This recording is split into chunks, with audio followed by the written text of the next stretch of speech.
भारतीय मराठी नाट्य परिषद सोलापूर शाखेच्या वतीनं मी आपल्या सर्व रसिक श्रोत्यांचं स्वागत करतो।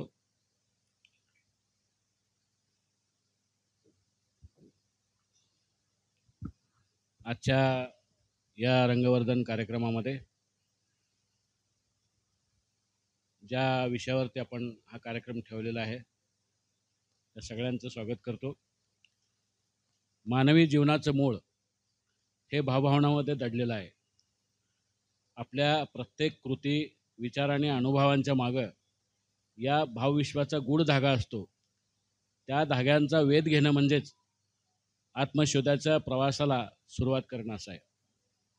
अखिल भारतीय मराठी नाट्य परिषद शाखा सोलापूर यांच्या रंगवर्धन या उपक्रमांतर्गत सादर होणारं पुष्प 52 प्रज्ञानाट्य देवदूत हे अशा अंतर्मुख विचार प्रवासाचं सुंदर उदाहरण आहे। देवदूत हे खलील जिब्रान यांच्या अमर साहित्य कृती म्हणजे द प्रॉफेट मधील विचारांचा प्रभावी भावानुवाद आहे, जो सोलापूरचे प्रतिभावंत लेखक प्राध्यापक त्र्यंबवी सरदेशमुख यांनी केलेला आहे। जिब्रान यांच्या तत्त्वज्ञानात मानवी अस्तित्वाच्या प्रत्येक पैलूचं सूक्ष्म आकलन दिसतंय। प्रेम, दुःख, स्वातंत्र्य, कार्य, नातेसंबंध, ज्ञान आणि अध्यात्म यांचा संगम आपण इथं अनुभवणार आहोत। प्राध्यापक सरदेशमुख यांनी त्या सखोल विचारांना मराठीतील संवेदनशील शब्दसंपदेच्या आवरणात गुंफलेलं आहे, ज्यामुळं देवदूत हे केवळ अनुवाद न राहता आत्मसंवादाचं दालन बनलेलं आहे। प्राध्यापक सरदेशमुख यांच्या 106व्या जयंतीच्या निमित्तानं रंगवर्धन या उपक्रमांतर्गत त्यांच्या कार्याला अभिवादन म्हणून देवदूतमधील 26 विचारमौक्तिकांचं अभिवाचन आज होणार आहे। हा कार्यक्रम म्हणजे केवळ कलानिर्मिती नव्हे तर एका गहन अनुभूतीचा साक्षात्कार आहे। या सादरीकरणामध्ये संहिता आणि अभिवाचनाची जबाबदारी रजनीश जोशी यांनी समर्थपणे पार पाडलेली आहे, तर पार्श्वसंगीत पंचम देशपांडे यांनी आपल्या संगीत प्रज्ञेने सजीव केलेलं आहे। विशेष सहकार्य लाभलेलं आहे शरदकुमार एकबोटे, सुनील गुरव आणि प्रशांत देशपांडे यांचं, ज्यांच्या प्रयत्नामुळे हा उपक्रम अधिक परिणामकारक झाला आहे। ते देवदूत हे नाटक आपणास विचार करायला भाग पडेल। हे नाटक आपणास पाहायलाही आवडेल, पण आपल्या जीवनमूल्यांविषयी, भावनाविषयी आणि माणूस म्हणून आपलं स्थान काय आहे याविषयी हे प्रज्ञानाट्य प्रेक्षकांच्या अंतर्मनातील शांततेला वाणी देण्याचं कार्य करेल आणि कदाचित प्रत्येक प्रेक्षकाला स्वतःच्या देवदूताचा शोध घ्यायला प्रवृत्त करेल। मी आपल्या नाट्य परिषदेचे अध्यक्ष सन्माननीय प्रकाशजी एलगुलवार सरांना विनंती करतो की त्यांनी आजचे जे अभिवाचन करणार आहेत ते रजनीश जोशी यांचा सत्कार करा।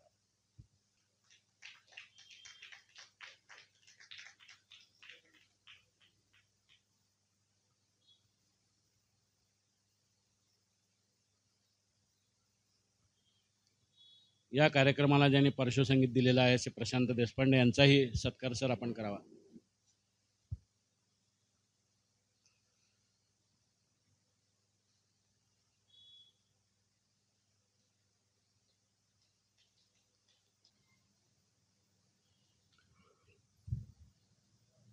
रसिक हो, नमस्कार। लेबनॉन देशाचा खलील जिब्रान हा जगविख्यात तत्वचिंतक, कवी, चित्रकार, लेखक होता।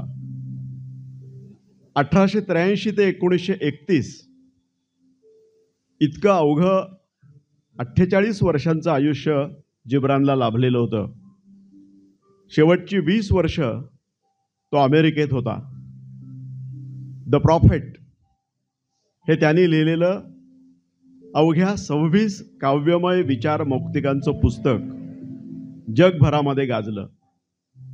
जगातील बहुतेक सगळ्या भाषेमध्ये त्याचे अनुवाद झालेले आहेत। त्याचे रंगमंचीय आविष्कार, अभिवाचनाचे प्रयोग देखील झालेत। प्राध्यापक त्र्यंबवी सरदेशमुख यांनी मराठीत देवदूत या शीर्षकानं त्याचा अनुवाद केलेला आहे। जिब्रानच्या शब्द आणि भावमाधुर्याचं प्रत्यंतर सरदेशमुखांच्या अनुवादातून येतं।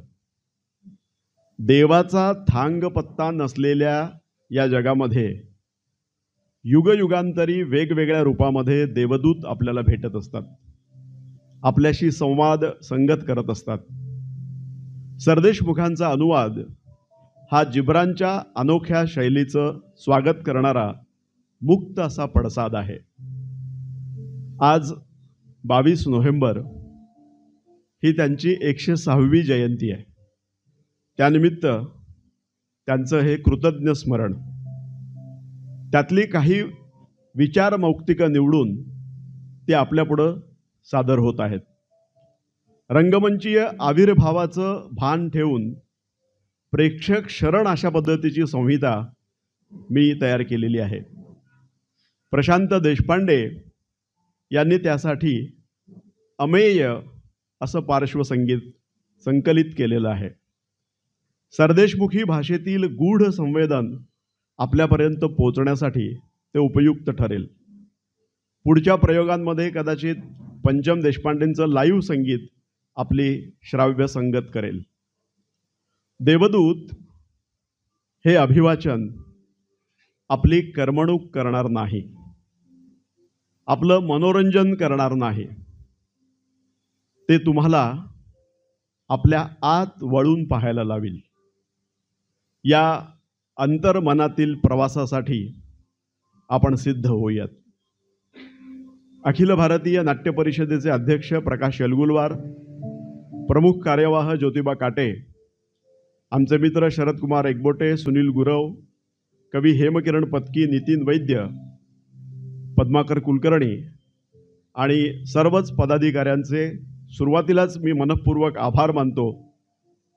आमचे मित्र आणि स्वर ध्वनी संकेताचे जाणकार संतोष पवार हे या प्रयोगाचं ध्वनिचित्र मुद्रण करणार आहेत, त्यांचेही आभार मानतो. म्हणजे आपलं अभिवाचन झाल्यानंतर आपण कोणताही यानंतर आभार प्रदर्शन वगैरे ठेवणार नाही.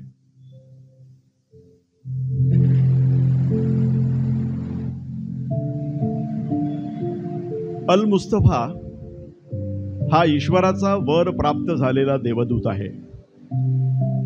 ऑर्फॉलेज नगरीमध्ये 12 वर्षांचा कालखंड व्यतीत केल्यानंतर तो आपल्या जन्मभूमीकडे परत निघालेला आहे. समुद्रकाठी तो त्याच्या नौकेची प्रतीक्षा करतो आहे. त्याला निरोप देण्यासाठी प्रचंड असा जनसमुदाय जमलेला आहे. डोळे मिटून तो शांत चित्तानं प्रार्थना करतोय. द प्रॉफेट अर्थात देवदूत. मूळ लेखक खलील जिब्रान. भावानुवाद प्राध्यापक त्रयंवी सरदेशमुख. संहिता आणि अभिवाचन रजनीश जोशी. पार्श्वसंगीत प्रशांत आणि पंचम देशपांडे.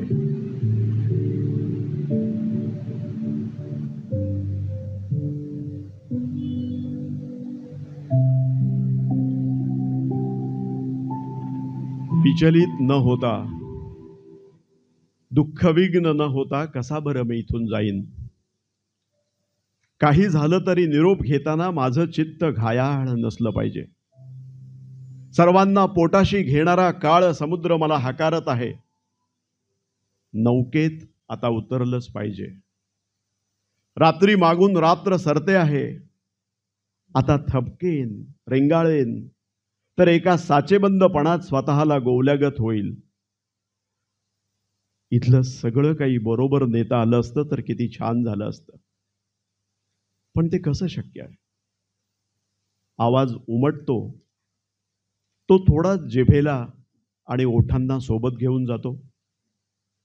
त्यांनी त्याला पंख दिलेले असतात तरी अंतराळात त्याला एकट्यानंच वावरावं लागतं. सूर्याच्या आकाश मार्गावरून गरुड भरारी घेतो तो एकटाच. त्याला थोडंच घरटं वाहून नेता येतं. माझ्या प्राचीन मायभूमीच्या पुत्रांनो, समुद्र संचार करणाऱ्या जीवलगांनो, प्रयाणाला मी सिद्ध आहे. शिड सर्वांग उभी आहेत, वाऱ्याच्या झोताखाली आतुर आहेत. या स्तब्ध वातावरणामध्ये आणखी काही क्षण मी श्वास घेईन. निरोपापूर्वी तुमचं रूप मी तुम्हालाच उकलून दाखवावं असं तुम्ही म्हणताय. माझ्या प्रिय बांधवांनो, तुमच्या आणि माझ्या अंतःकरणात या प्रहराला जे आंदोलन आहे त्याशिवाय दुसरं मी काय बरं सांगू शकेन.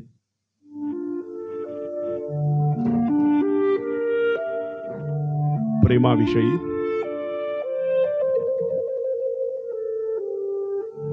आपण प्रेमाचं स्वरूप जाणूया. प्रेम तुम्हाला खुणावील तेव्हा त्या मागून चालू लागा.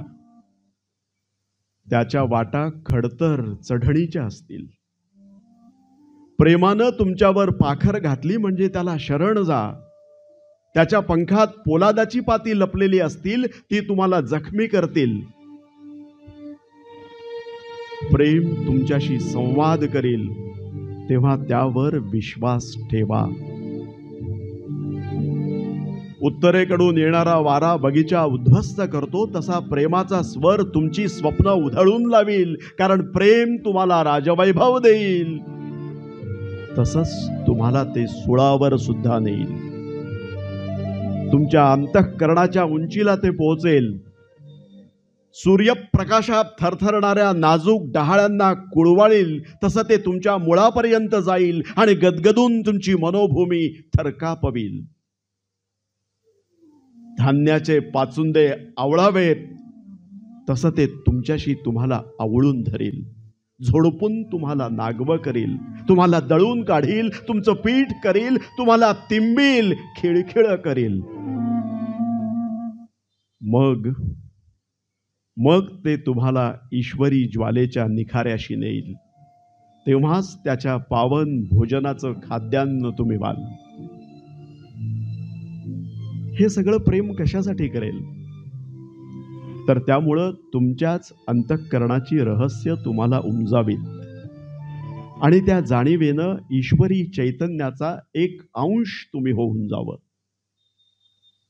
पण जीवलगांनो, भयाच्या आहारी जाऊन प्रेमाकडून शांतीची आणि सुखाचीच कांक्षा कराल तर आपलं नागवेपण झाकून प्रेमाच्या यातना घराकडं तुम्ही पाठ फिरवावी हेच बरं. मग तुमचं जग ऋतुरंगहीन होईल. तुम्ही हसाल, पण त्यात तुमचं सुख सर्वस्व नसेल. तुम्ही रडाल, पण त्यात तुमचं दुःख सर्वस्व नसेल. प्रेम काय देतं? तर केवळ स्वतःचंच दान देतं. प्रेम काय नेतं? तर केवळ स्वतःलाच विन्मुख करतं. प्रेम तुम्हाला झडपणार नाही की स्वतःही झडपलं जाणार नाही, कारण प्रेम स्वयंपूर्ण आणि स्वयंतृप्त आहे. तुम्ही प्रेम करता तेव्हा म्हणू नका की ईश्वर माझ्या हृदयात आहे. म्हणा की मी ईश्वराच्या हृदयात वस्तीला आहे. कधीही मनात आणू नका की प्रेमाचा मार्ग मी आखून काढीन. तुम्ही पात्र असाल तर प्रेमच तुम्हाला मार्गदर्शन करेल.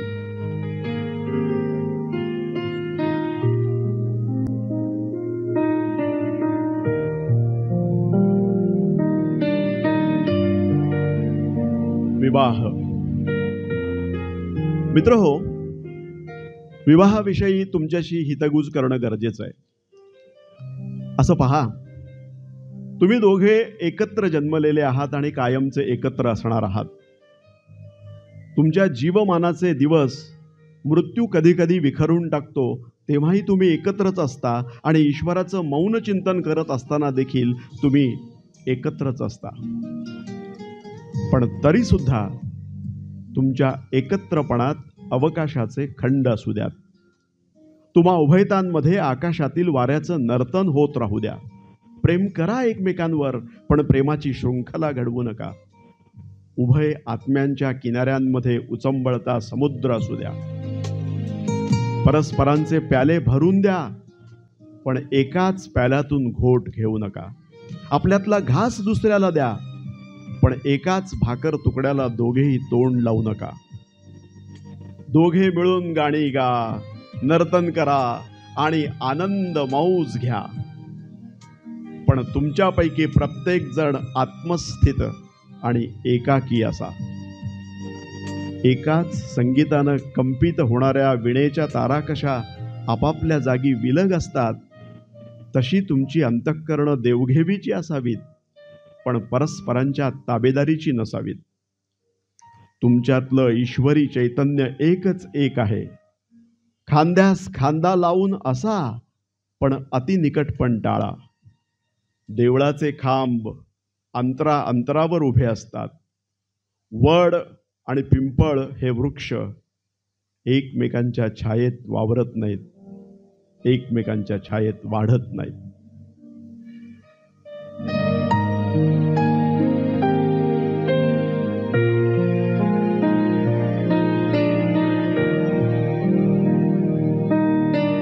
संतती. मित्रहो, आपल्या मुलाबाळांविषयी आपण खूपच पक्षपाती असतो. पण लक्षात घ्या, तुमची मुलं तुमची नसतात. ईश्वरी चैतन्याच्या आत्मीय प्रेरणेची ती पुत्र आणि कन्या असतात. तुमच्या मधून ती जन्म घेतात, तुमच्यापासून नव्हे. ती तुमच्यापाशी असतात, तरी तुम्ही त्यांचे स्वामी नसता. तुम्ही आपलं प्रेम त्यांना देऊ शकता, पण तुमचे विचार कदापि नाही. कारण त्यांचे विचार त्यांचेच असतात. त्यांची शरीरं तुमच्या घरात राहतात, त्यांचा जीव तिथं नसतो. त्यांची अंतःकरणं उद्याच्या घरात निवास करतात. तिथवर तुम्ही स्वप्नात देखील पोहोचू शकत नाही. त्यांच्यासारखं व्हावं म्हणून तुम्ही धडपड कराल, पण तुमच्याप्रमाणे त्यांनी असावं म्हणून कधीही प्रयत्न करू नका. चैतन्याची पावलं मागं पडत नाहीत, कालच्या पाशी ती रेंगाळत नाहीत. तुम्ही धनुष्य आहात. तुमची मुलं ही तुमच्यापासून निघालेले प्राणवान तीर आहेत. अनंताच्या मार्गावरील निशाण खुणा केवळ जगन्नियंत्या धनुर्धराला दिसत असतात. सर्वशक्तिमान तो तुम्हाला वाकवतो. त्याचे तीर वेगवान असतात, दूर पल्ल्यावर जातात. त्या जगदीश धनुर्धरानं तुम्हाला जितकं आणि जसं वाकवलं, तितकं आणि तसं आनंदाचं माना. कारण अंतराळात गतिमान होणाऱ्या तीरांवर प्रेम करतो, तसा जगदीश्वर स्थिर धनुष्यावर देखील प्रेम करतो.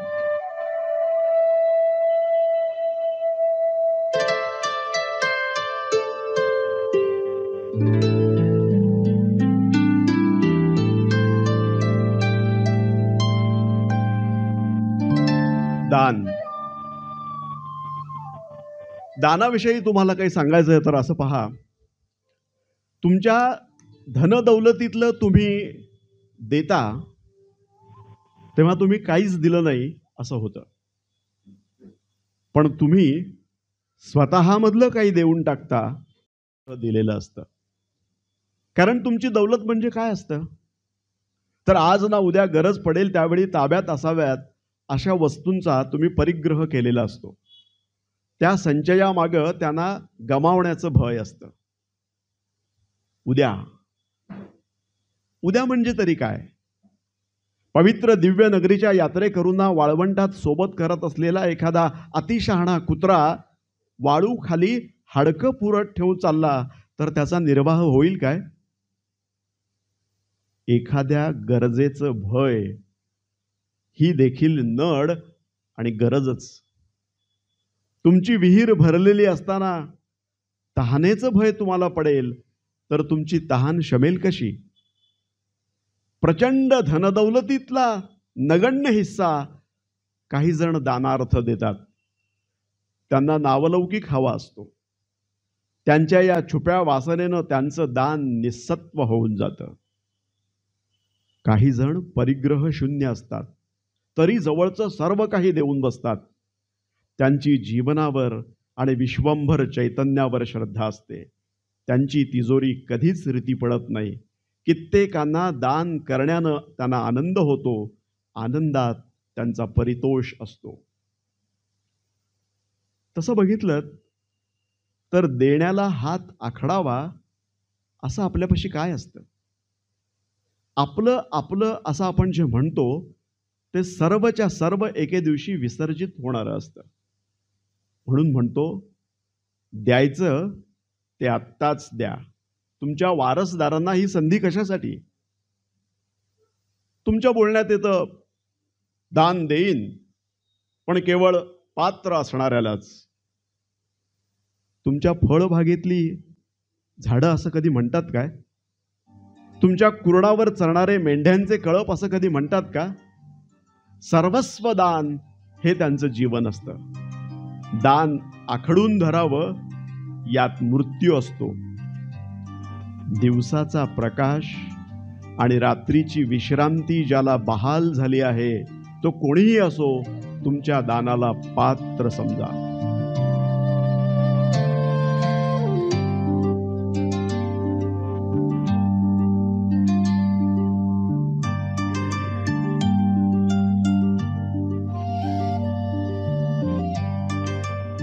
खाणं पिणं.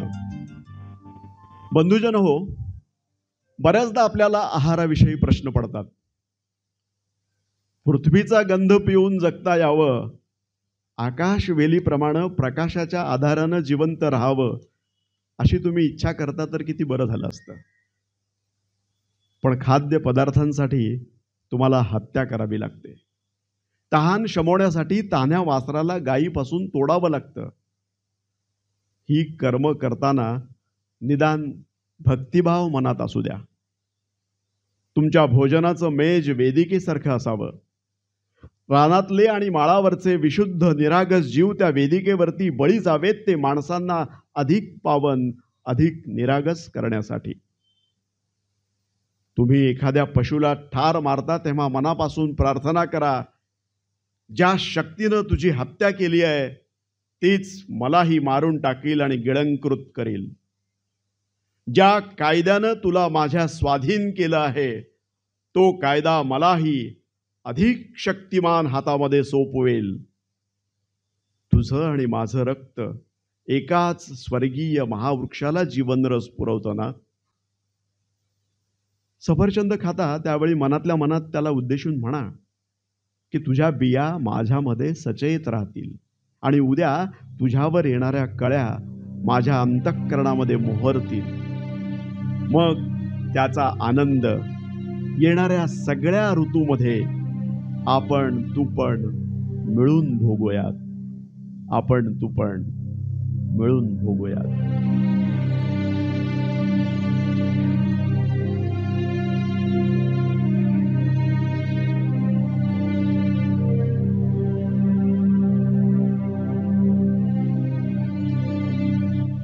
कर्म कर्तव्य. मित्रहो, दैनंदिन कामकाज कर्म कर्तव्याबद्दल उलटसुलट बोललं जातं. तुमच्या कानी कपाळी सांगितलं जातं की कर्म ही एक कटकट आहे, जणू एक शाप आहे, एक दुर्दैव आहे.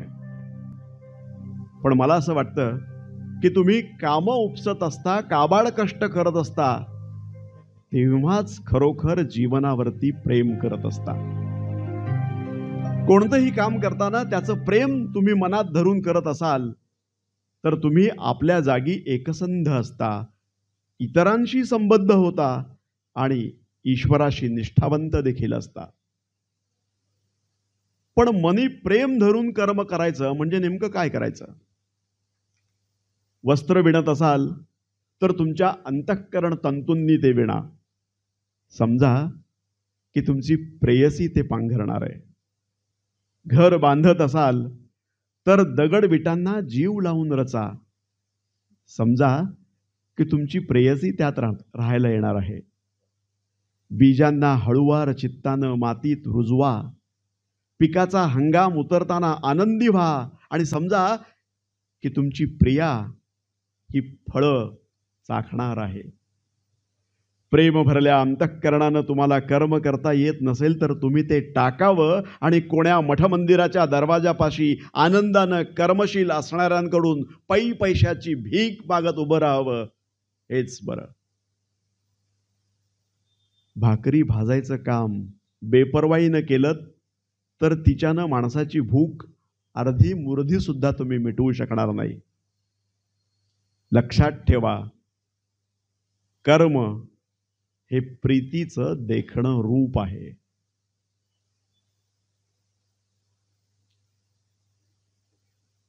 आनंद आणि दुःख.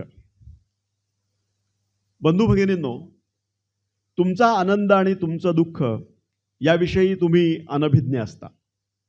म्हणजे असं बघा की दुःखावरचा मुखवटा काढला की मिळतो तो आनंद. ज्या आशयामधून तुम्ही हास्य मिळवलं तोच आशय कित्येकदा तुमच्या अश्रूंनी भरलेला असतो. दुःख जितकं खोल तुमच्यात खणत जातं तितका आनंदाचा अधिक अवकाश तुम्ही निर्माण करता. तुमचं पेय सावरून धरणारा प्याला शेगडीवरती भाजून निघालाय ना. तुमच्या जीवाला सांत्वन देणाऱ्या बासरीचा वेळू सुरीनं छिन्न झालेला नाहीये का? तुम्ही आनंदी असता तेव्हा स्वतःच्या अंतःकरणात खोल खोल पहा.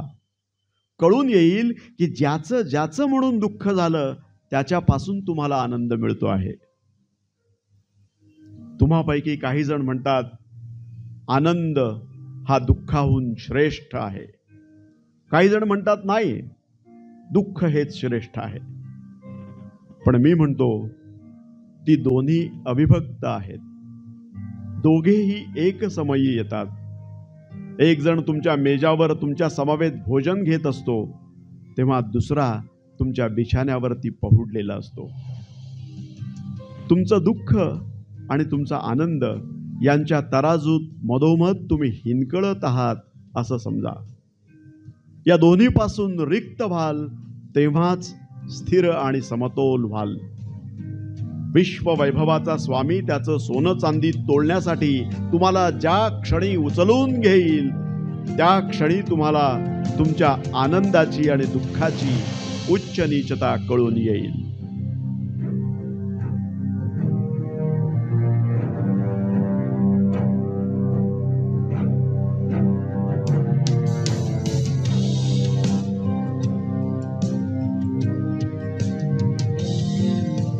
घरदार. मित्रहो, तुम्ही घरात निवारा घेता. त्या घरात तुमचं काय ठेवलंय? अडसर घालून बंद दाराआड तुम्ही रक्षण तरी कशाचं करताय? तुमच्या आत असलेल्या चेतन शक्तीला प्रकट करील अशी शांती तुमच्यापाशी आहे का? अंतःकरणातील उंच उंच शिखरांना जोडणाऱ्या आठवणींच्या कमानी तुमच्यापाशी आहेत? लाकूड आणि शिळाखंड यापासून कारागिरीनं रचलेल्या वस्तू मागं सोडून तुमच्या अंतरात्म्याला पवित्र पर्वताकडे नेणारी सौंदर्य मूर्ती तुमच्यापाशी आहे? मला सांगा, तुमच्या घरात या सगळ्याला थारा आहे काय? नुसत्या सुखसोयी आणि त्यांचा हव्यास तुमच्या घरात चोर पावलांनी शिरतो. पाहुणा म्हणून वावरता वावरता घराचा यजमान होतो आणि कालांतरानं घरधनीच बनतो, असं नाही का? मग तो तुम्हाला पाळीव जनावरासारखं वावरतो, गळाला लावतो, धाक दाखवून अनिवार्य वासनांच्या हातचं बावलं बनवतो. मित्रहो, तुम्ही तर अवकाशाची आणि अंतराळाची लेकरं, विश्रांतीमध्ये सुद्धा अस्वस्थ असणारी. तुम्ही पिंजऱ्यात अडकलं नाही पाहिजे. तुम्ही पाळीव जनावर नाही झालं पाहिजे. तुमचं घर नौकेच्या नांगरासारखं न होता शिडासारखं असलं पाहिजे. तुमचं घर जखमेवरल्या चमकत्या खपलीसारखं नसावं, डोळ्यांचं रक्षण करणाऱ्या पापणीसारखं ते असावं. मृत पूर्वजांनी जिवंत पिढीसाठी बांधून ठेवलेल्या थडग्यामध्ये तुम्ही वस्ती न करावी. मग त्या वास्तू कितीही भव्य आणि दिमागधारक असेनात, तुमच्यात जे अमर्याद आहे त्याला केवळ आकाशात थारा आहे. सकाळचं धुकं हा त्याचा दरवाजा आहे. गीतांच्या खिडक्या त्याला आहेत आणि रात्रीची शांतता त्यामध्ये आहे.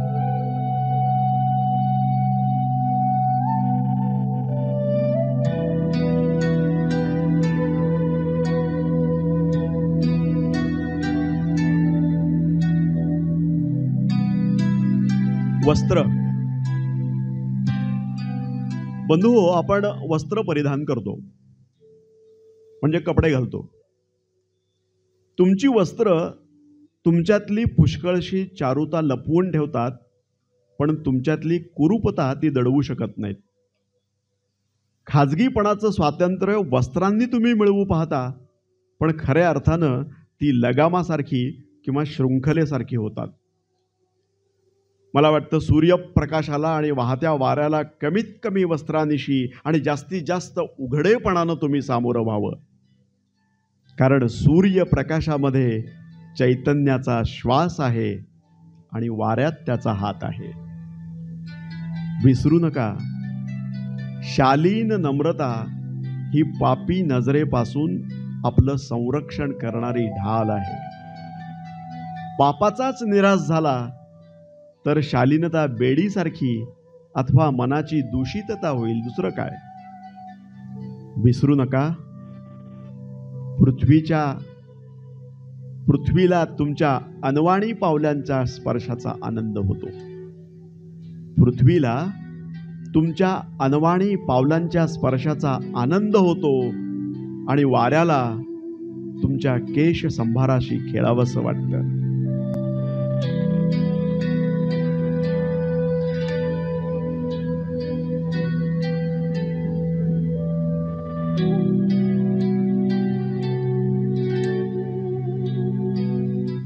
अपराध आणि शिक्षा.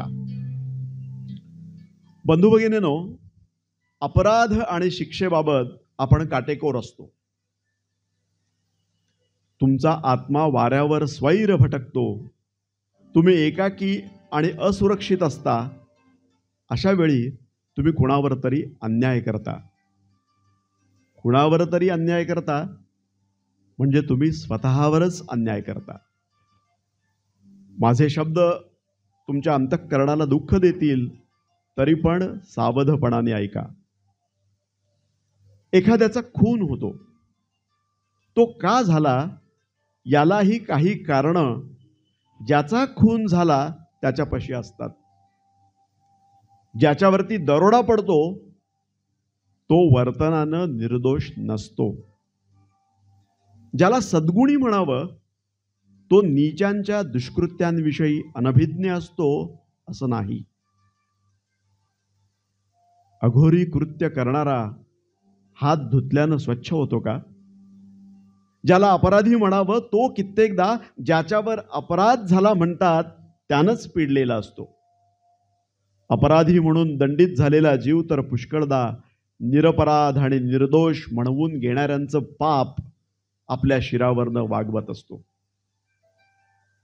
एखाद्या उठवळ बाईला न्यायासनासमोर जेव्हा खेचाल तेव्हा तिच्या नवऱ्याचं मन देखील तराजूत घाला आणि त्याचं अंतर्याम मोजून मापून बघा. गुन्हेगाराच्या पाठीवर फटके मारताना ज्याचा अपराध झाला म्हणता त्याच्याही चित्ताचं निरीक्षण करा. तुम्ही न्याय देणारे म्हणवता, पण देहानं निर्मळ प्रामाणिक दिसणारा पण अंतरंगातून चोर ठग असणाऱ्याला कोणती शिक्षा द्याल? ज्यानं धडधडीत शरीर हत्या केलेली आहे पण त्याच वेळी तो आतून उद्ध्वस्त झालेला आहे, त्याच्यावर कोणती दंडक्रिया कराल? प्रतारणा करतो आणि जुलूम जबरदस्ती करतो पण स्वतःच घायाळ आणि अतिक्रांत झालेला असतो, त्याच्यावर कोणता खटला भराल? केलेल्या अपकृत्याहून ज्याचा पश्चाताप थोर आहे त्याला कशी शिक्षा कराल? ज्या ईश्वरी सत्तेचे पायीक तुम्ही म्हणवता त्या सत्तेनं पश्चातापाचं दुःख न्याय करावा म्हणूनच दिलेलं असतं ना.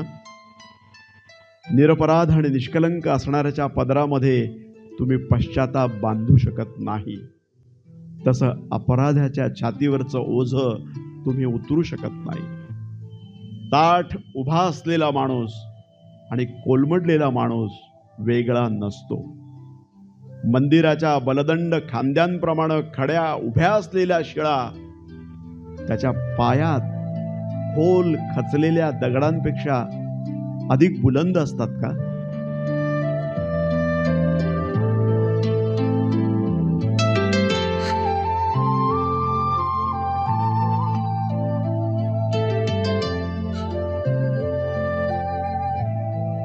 मुक्तता म्हणजे स्वातंत्र्य. सभ्य स्त्री पुरुष हो, तुम्हाला स्वातंत्र्याचा अर्थ कळायला हवा. खरे मुक्त, खरे स्वतंत्र तुम्ही केव्हा असता? तुमचे दिवस निश्चिंत आणि रात्री विवंचनारहित असतात तेव्हाच. चिंता आणि विवंचनांनी घेरलेले असता तर उन्मुक्त फकीर तुम्ही कसे व्हाल? जाणीवेच्या पहाटकाळी ज्या शृंखलांनी तुम्हाला आवडलं त्यांना जाणीवेच्या मध्यान्हकाळी तोडल्याशिवाय तुमच्या चिंता आणि तुमची दुःख यांच्यातून तुम्ही झडझडून वर कसे उठाल? ज्याला तुम्ही स्वातंत्र्य म्हणता ती खरी करकचणारी साखळी आहे हे तुमच्या लक्षात येतंय का? तिच्या चमकदार कड्यांना भुलू नका, त्यांनी दिपून जाऊ नका. हे स्वातंत्र्य मिळवण्यासाठी तुम्ही आपल्याच अंतरात्म्याची शकलं केलेली असतात आणि विखुरलेली असतात, नाही का? एखादा कायदा अन्यायकारी असतो तेव्हा तुम्ही तो धुडकावता, पण तुमच्याच हातांनी तुम्ही तो स्वतःच्या कपाळावर लिहिला होता. तो पुस्तकं जाळून पुसला जात नाही की न्यायाधीशाचं कपाळ समुद्रभर पाण्यानं धुवून रद्दबादल होत नाही.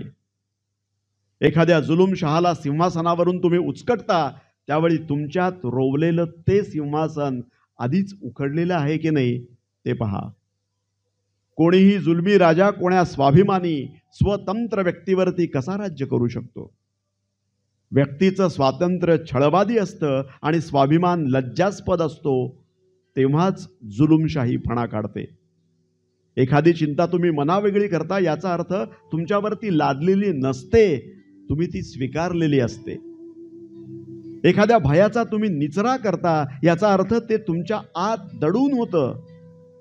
जिथून आलं म्हणता तिथं त्याचा उगम नव्हता. खरी गोष्ट ही आहे की सर्व काही तुमच्या अस्थिमुळामध्ये परस्परांना कवटाळून असतं. हवं हवं ते आणि नको नको ते. छाया प्रकाशाचं आलिंगनच जसं काही. तिरस्कार्य आणि लोभसवाणं. पाठलाग करावं असं आणि ज्यापासून पळ काढावं असं. एक छाया निपटते तेव्हा मागे रिंगाळणारा प्रकाश दुसऱ्या प्रकाशाची छाया होतो. तसं याच न्यायानं शृंखलांना झिडकारणारं तुमचं स्वातंत्र्य त्याहून व्यापक स्वातंत्र्यासाठी पायबंद होऊन बसतं.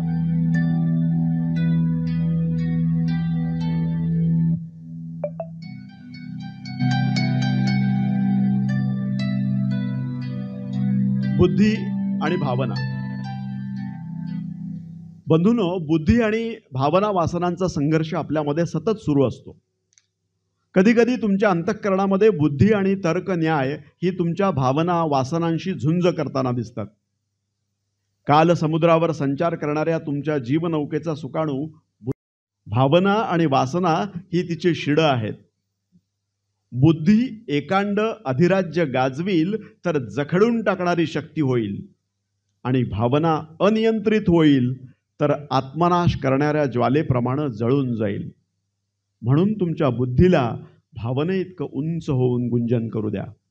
तशानं तुमची भावना बुद्धीचं मार्गदर्शन स्वीकारेल आणि तुमची वासना प्रतिदिनी आपल्याच राखेतून नवजीवन धारण करेल. एकाच वेळी उपस्थित असलेल्या दोन जिवलग मेहमानांचा सारखाच विचार तुम्ही कराल तसा तुमच्यातल्या बुद्धिशक्ती आणि भावशक्ती यांचाही करा. एकाचा सन्मान अधिक आणि दुसऱ्याचा त्याहून कमी करावा असं कराल तर उभयतांचं प्रेम आणि विश्वास तुम्ही गमावून बसाल. जिवलगांनो, ईश्वराचं अधिष्ठान बुद्धितत्वामध्ये आहे. वादळ घोंगावत आहे. वाऱ्याचा झपाटा अरण्याला गदगदून टाकत आहे. मेघ गर्जना आणि विद्युल्लता आकाशाची भव्यता प्रकट करत आहेत. अशा प्रहराला तुमचं चित्त भयादरानं नम्र होऊन स्वतःशी म्हणेल, ईश्वर तुंबळ भावनाशील होऊन आला आहे. या ईश्वरी जगतामध्ये तुम्ही तर एखाद्या श्वासासारखे, त्याच्या अरण्यातल्या एखाद्या झाड पानासारखे आहात. मग बुद्धितत्वामध्ये तुम्ही विसावा घ्यावा. आणि भावनांच्या वासनांच्या झंझावातामध्ये भिरंगटावं असंच ना?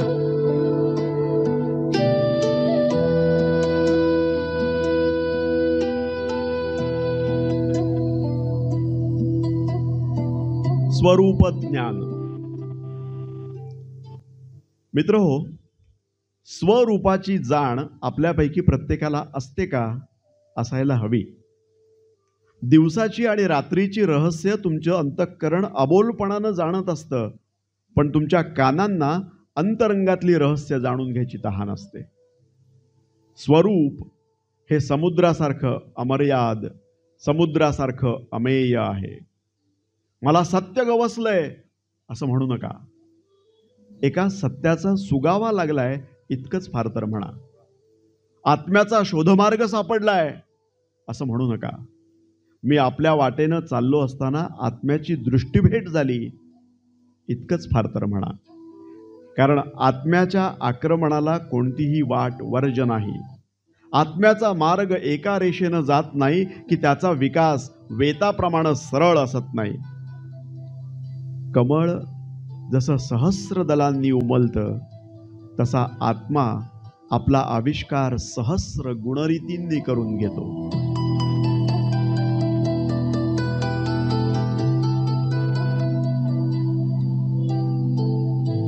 बंधू भगिनींनो, विद्यादानाविषयी आपण बोलूयात.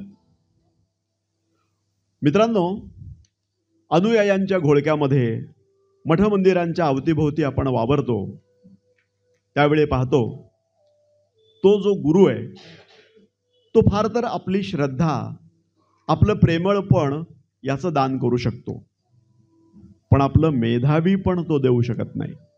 तो खराच मेधावी असेल तर तुमच्या अंतःप्रज्ञेमध्ये तुम्ही प्रवेश घ्यावा असा उपदेश तो करणार नाही, पण तुमच्या आत्मप्रत्ययाच्या उंबऱ्याशी तुम्हाला तो घेऊन जाईल. नक्षत्र, तारा, ग्रहांचा कोणी ज्ञानी अभ्यासक दिशा आणि अवकाश यांची स्वतःची समज बोलून दाखवेल, पण ती समज तुमच्या ओटीमध्ये तो घालू शकणार नाही. एखादा संगीतज्ञ समग्र अवकाशामध्ये साठून राहिलेल्या लय तालाविषयी तुमच्या कानामध्ये गुंजन करील, पण त्या लय तालांना आत्मसात करणारे कान तो तुम्हाला देऊ शकणार नाही. ते उच्चारणारा नादस्वर देखील तो तुम्हाला देऊ शकणार नाही. संख्याशास्त्रामध्ये पारंगत असलेला कुणी मोजणी मापणीच्या क्षेत्रांविषयी पुष्कळ काही सांगू शकेल, पण तो तुम्हाला तिथं पोहोचवू शकणार नाही. कारण कोण्या एकाचं दर्शन दुसऱ्या कोणा एकाला पंख बहाल करू शकत नाही. ईश्वराच्या दृष्टीपुढं तुम्हापैकी प्रत्येक जण एकेकटे वेगवेगळे उभे आहात. अगदी तसंच तुमचं प्रत्येकाचं ईश्वराविषयीचं जाणतेपण एकटं आणि वेगळं. तीच गोष्ट ऐहिक जीवनासंबंधी असते असं समजा.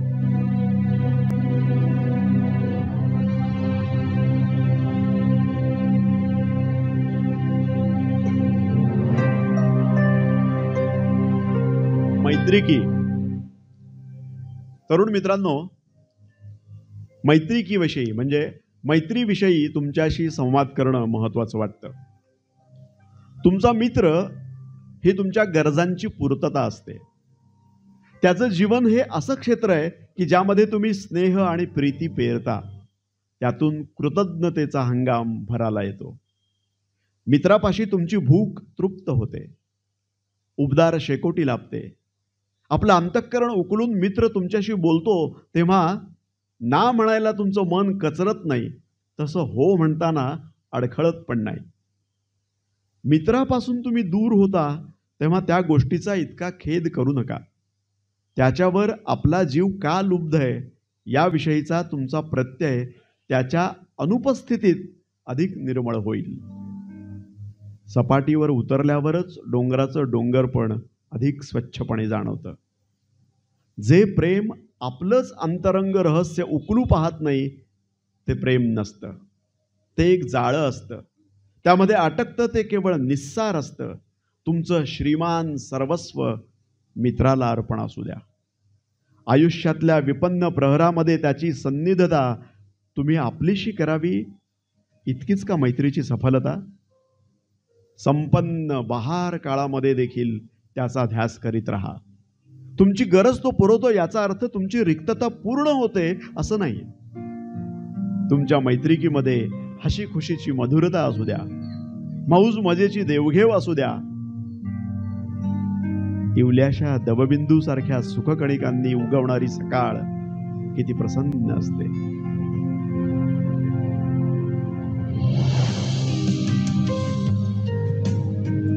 चांगलं आणि वाईट.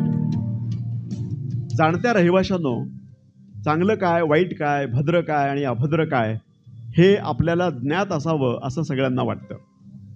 पण हे समजून घेताना तुमच्यात चांगलं काय आहे, भद्र काय आहे तेवढंच मी सांगू शकेन. वाईटाविषयी, अभद्राविषयी मला बोलता येणार नाही.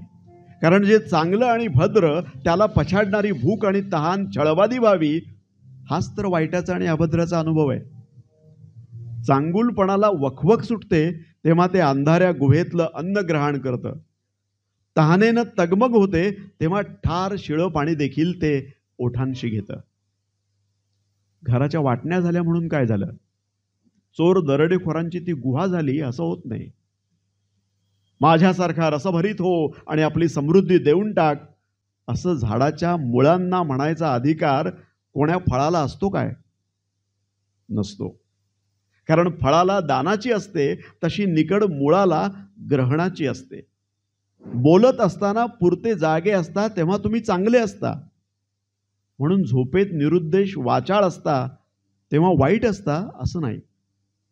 अडखळत बोलता बोलता दुबळी जीभ देखील सशक्त होण्याचा संभव असतो. असंख्य रीतीनं तुम्ही चांगले असता, पण तसे नसता तेव्हाही तुम्ही वाईट असता असं नाही. सुस्तपणाने टंगळमंगळ करता इतकंच. कासवांना चपळपण शिकवायला काळवीट अक्षम असतात, म्हणून फार तर त्यांची कीव करा.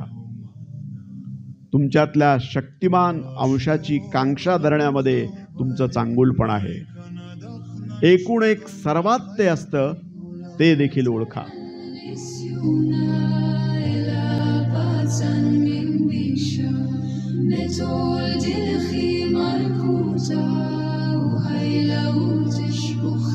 प्रार्थना. बंधूंनो, प्रार्थना कधी करायची हे तुम्ही जाणून घ्यावं.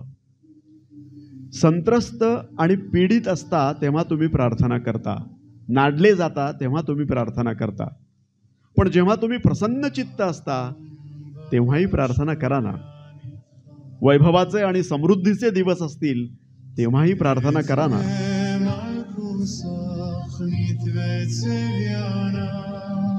प्रार्थना करताना दुःख विघ्नतेमुळे तुम्हाला अश्रू ढाळावे लागत असतील तर तुमचं अंतःकरण मोकळं आणि हसू लागेल. तोवर तुम्ही प्रार्थना करीत राहा. प्रार्थनेच्या मंदिरामध्ये केवळ याचना करण्याच्या हेतून तुम्ही जाल तर तुमच्या पदरामध्ये काहीच पडणार नाही. स्वतःची अवहेलना करण्यासाठी जाल तर तुमचा उद्धार होणार नाही. इतरांचं भलं व्हावं म्हणून प्रार्थना कराल तरी सुद्धा तिला प्रतिसाद मिळेल असं सुद्धा नाही. डोंगर पर्वतांच्या अंगाखांद्यावर तुम्ही जन्मलेले असाल, जंगलाच्या छायेत किंवा समुद्र किनाऱ्यावर लहानाचे मोठे झालेले असाल तर डोंगराची, जंगलाची आणि समुद्राची प्रार्थना तुमच्या अंतःकरणात तुम्हाला गवसेल. रात्रीच्या निवांत समयी निस्तब्ध अवस्थेत तुम्ही ऐकू शकाल, परमेश्वरा, आमच्या आत्म्याच्या पंखधारी रूपा, तुझी इच्छा तीच आमची इच्छा.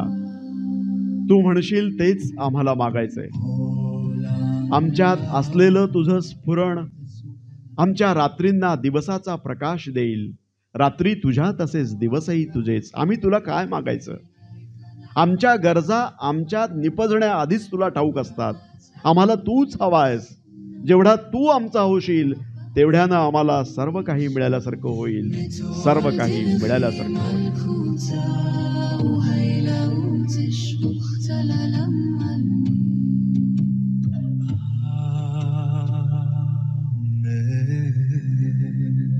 सुख.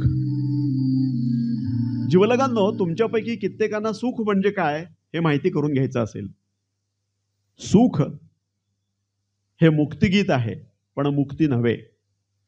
तुमच्या वासनांचा आणि वांछिताचा तो फुलोरा आहे, फळ नव्हे. अथांगानं उत्तुंगाला दिलेली ती हाक आहे, खऱ्या अर्थानं ती अथांगता नाही, उत्तुंगता पण नाही. तुम्ही मला सांगा, स्वतःच्या आत्मरूपाचा अपराध कुणाला तरी करता येतो का? नाइटिंगेल गाते, त्यानं रात्रीची शांतता भंग पावते का? काजवा चमकतो, त्यानं चांदण्या हिरमुसतात का? तुम्ही जाळ करता किंवा धूर उठवता, त्यानं वारा थोराच भारावून जातो? तुमचं आत्मरूप म्हणजे काठी आपटावं आणि तिच्यानं विचलित व्हावा असा साचलेला पाण्याचा साठा थोडाच आहे. तुमचा देह तुमच्या आत्म्याची वीणा आहे. त्यातून मधुर संगीत उमटवावं की गजबजाट निर्माण करावा हे तुमच्या हातात आहे. आता तुम्ही आपल्याच अंतःकरणाला विचाराल, सुखात चांगलं ते काय, वाईट ते काय, तो फरक कसा जाणावा? शेतमळ्यांवर जा, बागातून फिरा, तुमच्या लक्षात येईल की फुलांमधून मध गोळा करावा यामध्ये भुंग्याला सुख आहे. त्याच वेळी आपल्यातले मधुबिंदू भुंग्याला अर्पण करावेत यात फुलाचं सुख आहे. फूल हा भुंग्यासाठी चैतन्याचा झरा आहे. भुंगा हा फुलासाठी प्रेम संदेश वाहक आहे. फुलाला काय किंवा भुंग्याला काय, सुखाची देवघेव एक गरज आहे, तसा आनंदोल्लासही आहे. बांधवांनो, सुखसंचय करताना फुलांसारखे असा, भुंग्यासारखे असा.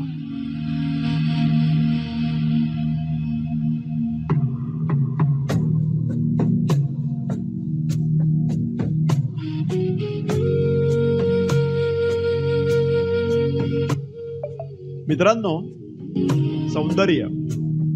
सौंदर्य म्हणजे काय? सौंदर्य तुमच्या वाटेवर भेटलं नाही, त्याचं मार्गदर्शन तुम्हाला मिळालं नाही, तर सौंदर्याला तुम्ही कुठे शोधाल? ज्यांना इजा पोहोचलेली असते, दुःख झालेलं असतं, ते म्हणतात सौंदर्य दयाळू आहे आणि प्रेमळ आहे. भावसंपन्न व्यक्ती म्हणतात लावण्य शक्तिमान आणि भयावह असतं. प्रचंड झंझावातानं धरणी आंदोळावी, डोईवरचं आकाश ढळावं, तसं आम्हाला त्याच्या दर्शनानं होतं. शिणून भागून गेलेले श्रांत जीव म्हणतात लावण्य आमच्या कानामध्ये हळुवार कुजबुजतं, त्याचं कूजन अंतर्यामात ऐकू येतं. आमच्या स्तब्ध चित्तामध्ये घनदाट छायांच्या भयानं थरकापणाऱ्या तरल प्रकाशासारखं ते उतरतं. असं पुष्कळ तुम्ही सौंदर्याविषयी बोलता, पण खरं म्हणाल तर तुम्ही सौंदर्याविषयी नाही बोलत. तुम्ही तुमच्या अतृप्त गरजांविषयी बोलत असता. लावण्य किंवा सौंदर्य ही गरज नाही, तो आनंदोल्लास आहे. ते तहानलेलं मुख नव्हे की पसरलेला रिकामा हात नव्हे.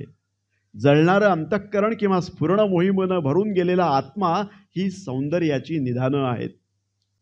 तुमच्या डोळ्यांना दिसणारी कोणी एक प्रतिमा किंवा कानांना ऐकू येणारं कोणी एक गीत म्हणजे सौंदर्य नव्हे, तर डोळे मिटलेले असताना सुद्धा जी प्रतिमा तुमच्या डोळ्यापुढं तरळते किंवा स्तब्ध कानांना जे गीत ऐकू येतं, ते खरं लावण्य असतं, ते खरं सौंदर्य असतं.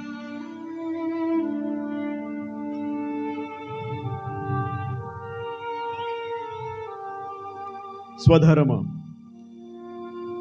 बंधू भगिनींनो, धर्माविषयी आपण नीट जाणून घेतलं पाहिजे. त्याविषयी प्रत्येकाची स्वतःची समज असते, ती फक्त स्वतःपुरतीच असते.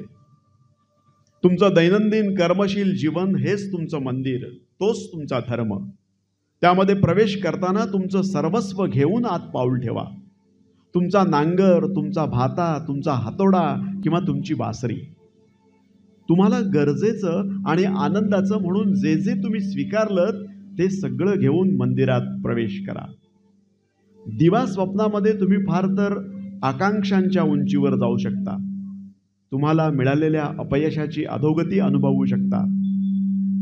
ईश्वराला जाणण्यासाठी धराल तर नुसती कोडी उलगडण्याचा खटाटोप न कराल.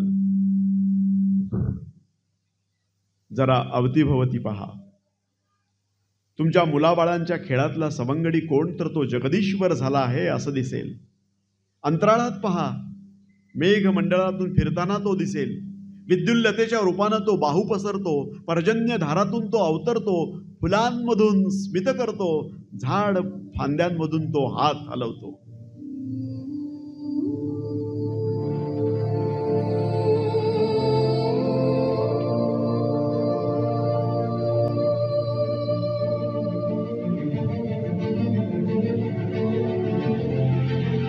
मृत्यू. मित्र हो, आता मरणाविषयी आपण बोलूया.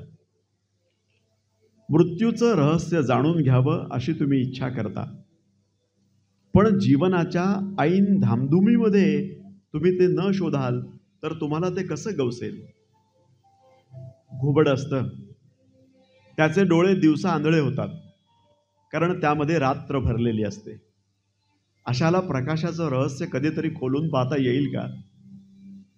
मृत्यूचं आत्मतत्व जाणवायचं असेल, जाणायचं असेल तर तुमचं अंतःकरण जीवनाच्या उलाढालीमध्ये पूर्ण उमललेलं असू द्या.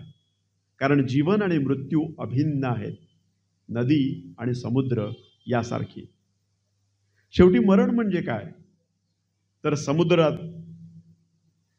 वायू प्रदेशात, सूर्यप्रकाशात वितळून जाणं.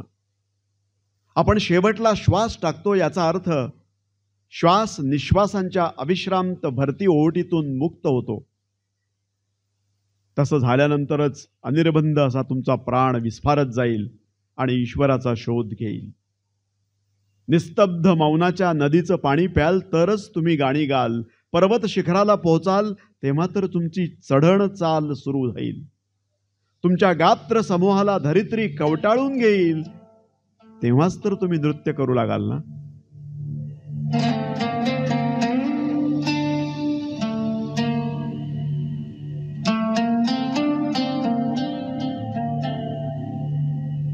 प्रयाण. बंधू भगिनींनो, तुमचा निरोप घ्यावा असा आदेश वारा मला देतो आहे. वारा करतोय इतकी त्याची तातड मला नसेल तरी पण मला गेलंच पाहिजे. माझा शब्दस्वर तुमच्या कानाड होईल आणि माझा प्रेमभाव तुमच्या विस्मरणात जाईल. त्या क्षणी मी पुन्हा तुमच्यात येईन. जनबांधव हो, निरोपाचा नमस्कार मी तुम्हाला करतोय. दिवस सरला आहे. पाण्यातलं कमळ दुसऱ्या दिवशी उमलण्यासाठी मिटावं तसा हा दिवस मिटायला आला आहे. या दिवसात जे दिलं घेतलं ते आपण राखून ठेवूयात. त्यामध्ये काही उणीवही असेल.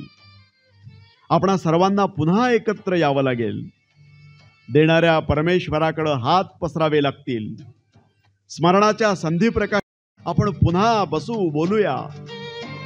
त्यावेळी तुम्ही मला अधिक गहन मधुर गीत ऐकून रिझवाल. आणखी एका स्वप्नामध्ये तुमचे माझे हात जुळतील तर आकाशात आपण एक मनोरा उभा करू. थोडा काळ जाईल, वाऱ्यावर क्षणभर विश्रांती घेईन. मग कोण्या स्त्रीच्या पोटी मी पुन्हा जन्माला येईन. मी पुन्हा जन्माला येईन.